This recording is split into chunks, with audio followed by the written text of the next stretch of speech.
Let's compute the length of the graph of this function. Here n is a natural number and fn is the function sine of 2 pi n x divided by n.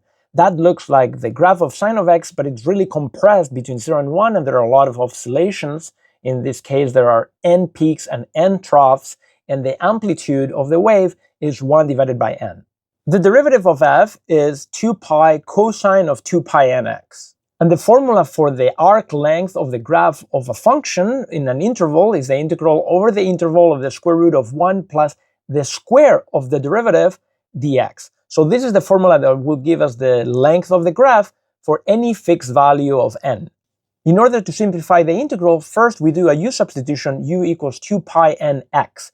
And that gives me this other integral in terms of u. And notice that now the n is in the constant in front, in the limits of integration, but there is no dependency on n inside the integral. Because cosine square of u is periodic with a period of 2 pi, then the square root of 1 plus 4 pi squared cosine square u is also periodic of that period, so the integral from 0 to 2 pi n of that function is equal to n times the integral from 0 to 2 pi of the same function. And then the n in the numerator and the denominator cancel out, and I get an integral that does not depend on n at all. However, that's not an elementary integral that we're going to be able to solve in terms of elementary functions. What we're going to do is actually use something called elliptic integrals of the second kind. So we have to first massage the integral to get it to that form.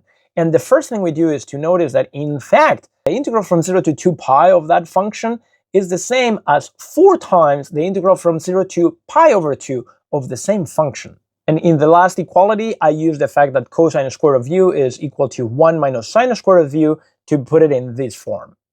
Now we can use what we call the complete elliptic integral of the second kind, which are integrals of that form.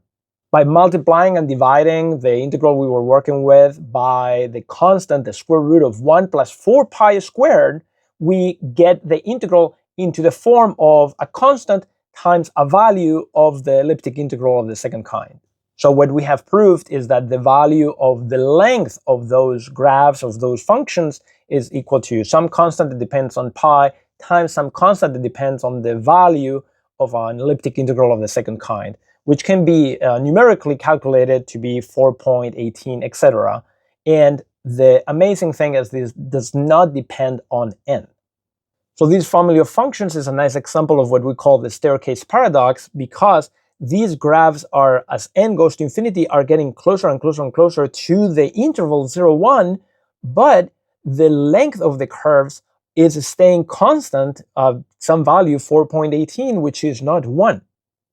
And that happens because the length functional is not continuous on paths, meaning that the limit of the lengths of the paths is not equal to the length of the limit of the paths.